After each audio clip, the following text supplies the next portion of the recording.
We moved from Kenya, just a 1 hour flight to Tanzania. In Dar es Salaam. I was there just last week, and I almost missed my flight because of this man.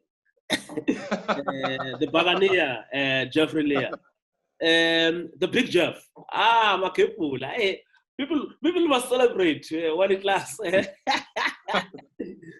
But tell me, as soon as, in fact, when I jumped into the airport, and I was like, I see some players who were on the field just hours earlier, also at the airport. So, because I think there was about 14 players from the two teams, Yanga and Simba, who are part of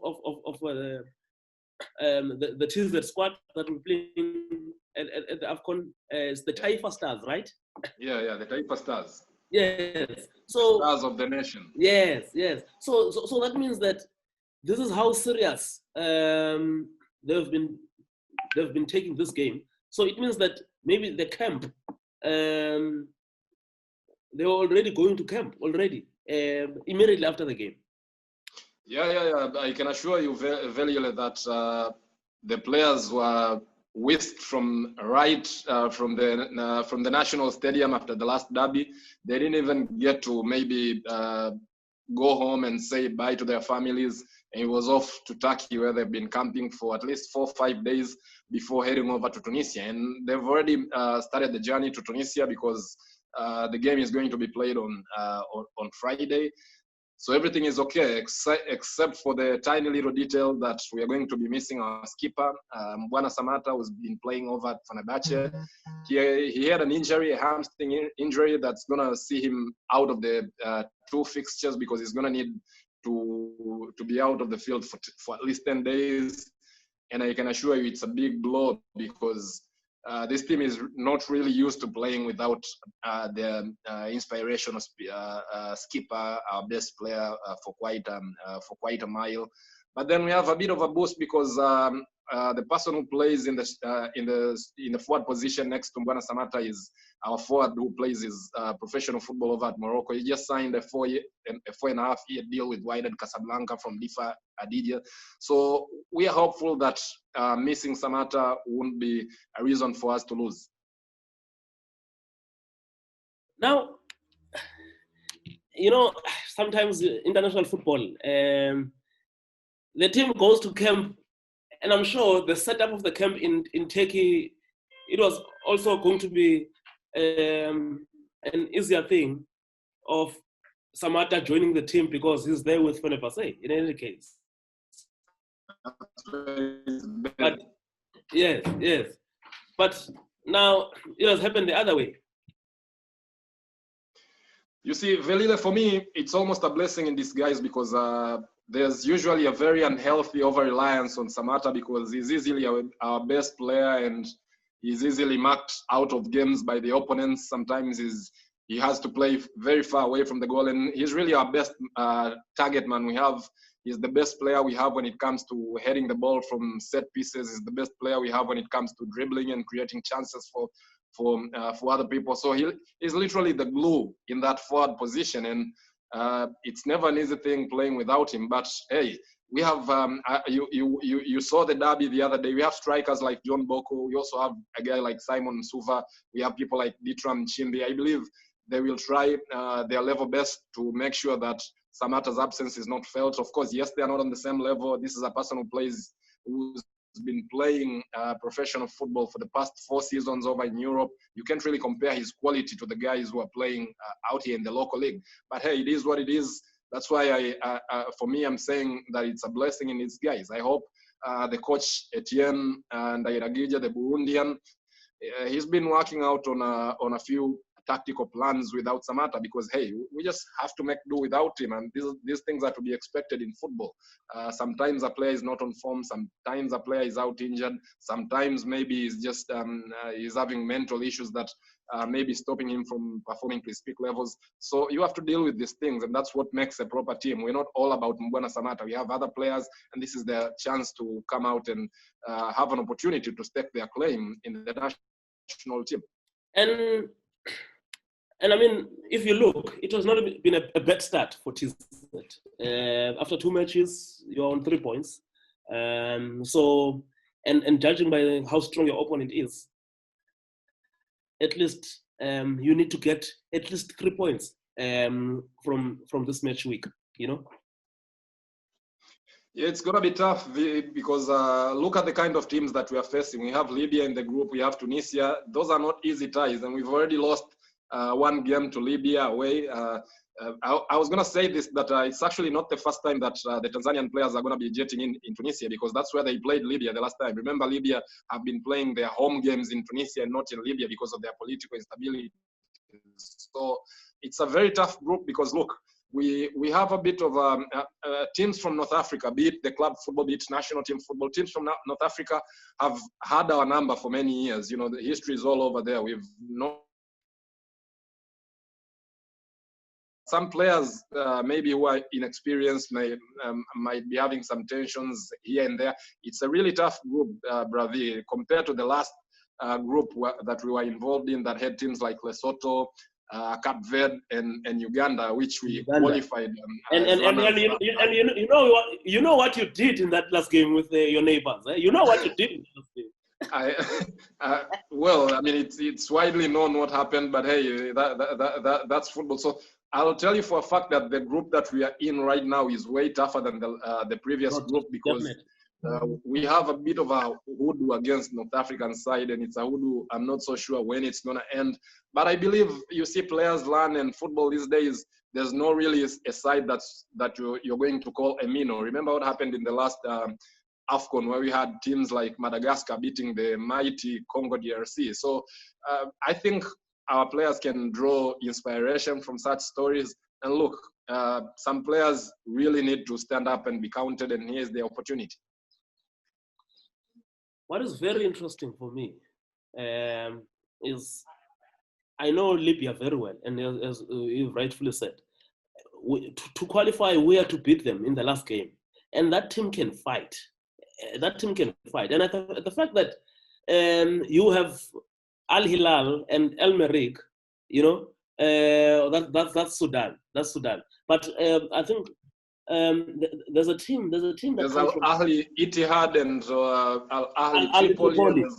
Yes, and I think Bidvest Vets were also playing. I think it was Al Ahly. Look, Libya is definitely a very good side. You really cannot look down on them. I'll remind you what they did back in 2012. They qualified for the AFCON having no league being played back home. That's when the Libyan political instability during the Gaddafi era was really at its peak. And believe me, I think you remember some of the stories where we had some players who are also partaking in some of the battles that were taking place there, because some players were literally soldiers in the army, so they were not training, but they were just coming to the camp and playing, and they qualified for the AFCON. They've also qualified for the CHAN, remember, when they had no league. So one thing that's for sure is that the Libyan team can fight, and to add to the quality that they have, they are a very determined side, because for some of these players,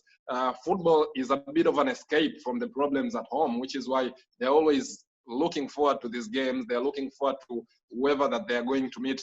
And you don't have to remind me about what happened between Libya and Bafana Bafana. You know all about that. So these things are well documented. The coach Etienne Dairagije knows all that. And the good part is that as much as Mbwana Samata was injured, he still joined the camp, because he knows that these boys need a bit of a morale booster from someone who's been there and done that, somebody who's seen the kind of opponents that we are going to face. I mean, the fact that we're going to miss him on the field when we are going to be playing Tunisia shouldn't mean that we should also miss him in camp, which is why he visited the boys, and he was there to speak to a few of them and add a few words of morale, and we are hoping that it's going to work. But I'm not really positive of a win, but what I'm so positive about is the fact that this is going to be a learning experience. It's going to be a bit of an exposure for some of our players. The amount of players who are getting signed by different teams all over the continent of Africa from Tanzania is on the rise as we speak.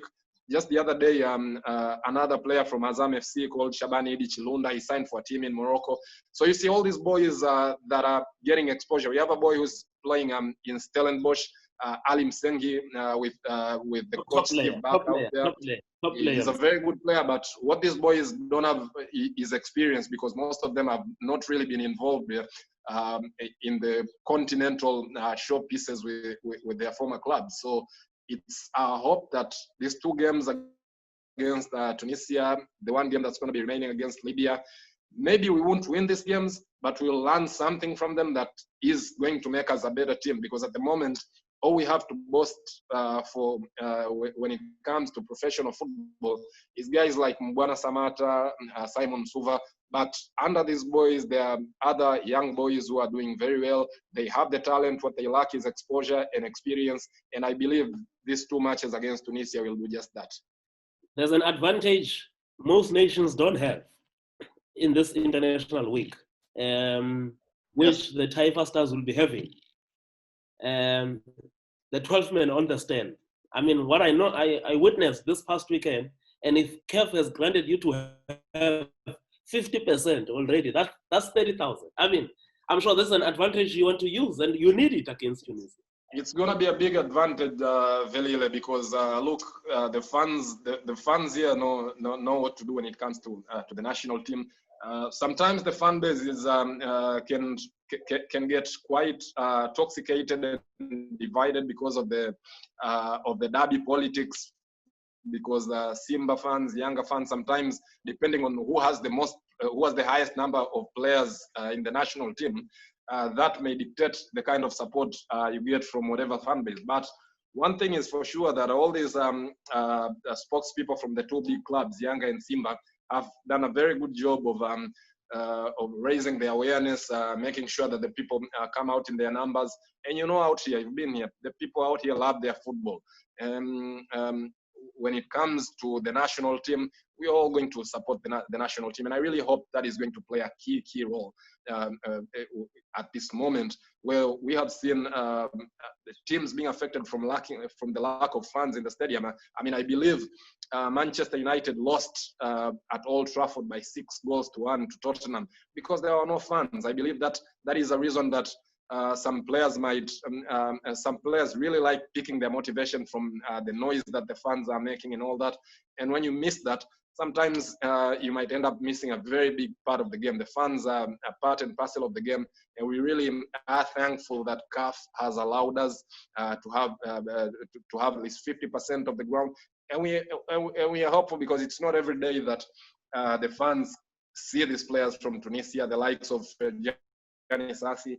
I was telling the fans on my radio show the other day about the goal Ferjani Sassi scored against Raja Casablanca in the CAF Champions League semi-final. These are the kind of players that we are going to see here, and everybody is going to be hoping to fill the stadium, even if it's going to be only 30,000 people. I think that's going to be enough to give morale to these boys. Well, we're talking to my big man, Geoffrey from TZ. eFM there in Tanzania. Just the last one, Pagania.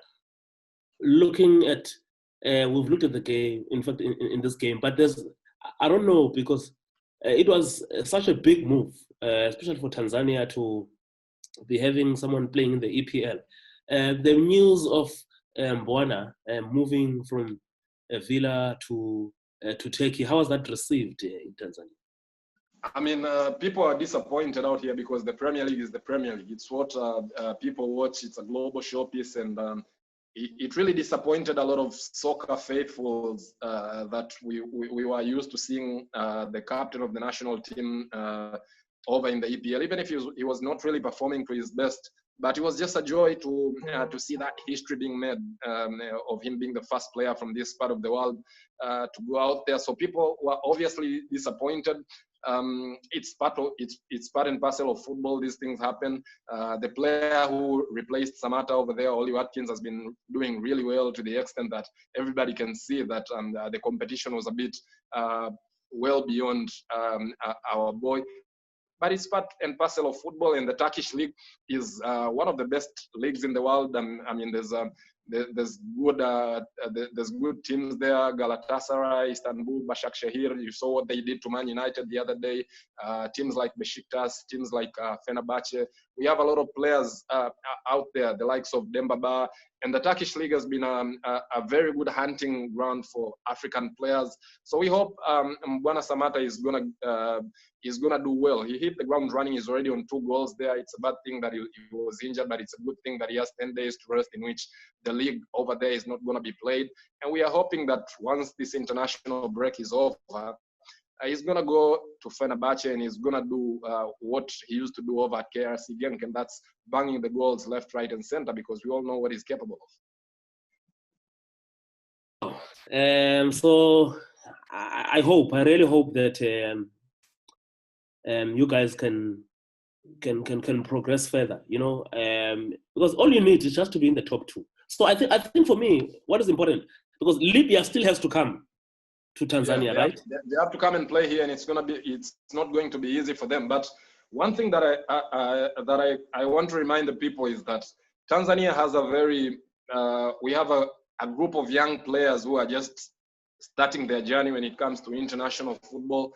And for me, that's the most important thing, because the number, if we go back to at least 5 or 10 years ago, the amount of players who played professional football was very low. At some point, we only had 2 players in the national team who were plying their trade somewhere, and that was Mbwana Samatta and Thomas Ulimwengu. The 2 of them were at TP Mazembe. So right now, we have players in South Africa, we have players in Morocco, we have players in Egypt. We have a player called Himid Mao who plays for NPPI in Egypt. He's played over 50 Premier League games over there, and he's one of their best midfielders. He's always in the starting 11. For me, that's the most important thing, adding the number of players who are playing professional football.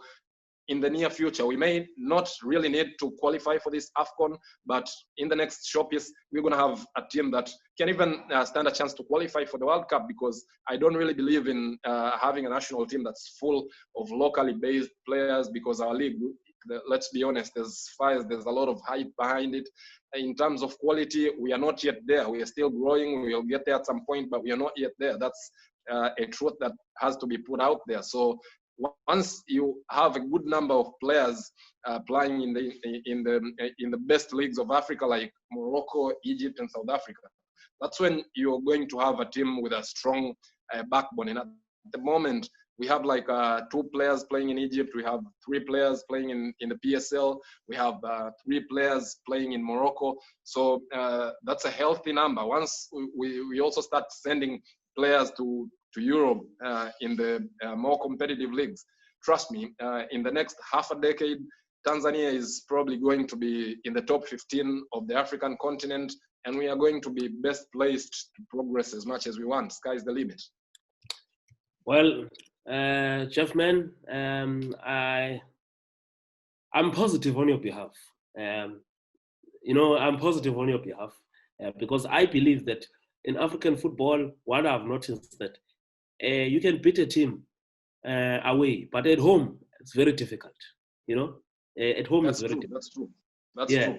Yeah. I mean, I remember in the previous World Cup qualifiers, we drew with Egypt here in Dar es Salaam, and it was quite a good showing from our national team, the way they stopped the likes of Mohamed Salah, Mohamed El Neni, and all that. So yeah, we can get a result at home when Libya come here. I mean, who knows? Even Tunisia. I mean, I'm quite sure you remember what happened back in 2006 Brazil, when teams like Togo upset the food chain of African football and went to the World Cup at the expense of sides like Nigeria. I'm quite sure you remember back in 2004 when we had teams like Rwanda restricting Ghana from qualifying in the African Cup of Nations. So, I mean, we have a team like Zambia who have not been to the 2 previous editions of the AFCON. So as much as I've spoken of the lack of competition in our league, who knows? Once good players come up together and they're determined to win a game, nobody can stop them. Tanzania, I'll be back soon. I'll be back. I don't know when. I cannot promise. So I'll be back soon. I can tell you, but it's just a matter of time. But Looking make sure I'm that. Looking forward to that. Qualify for the AFCON, and then when we start the World Cup qualifiers, I'll make sure I do something. No worries, Bravi. It's been fun.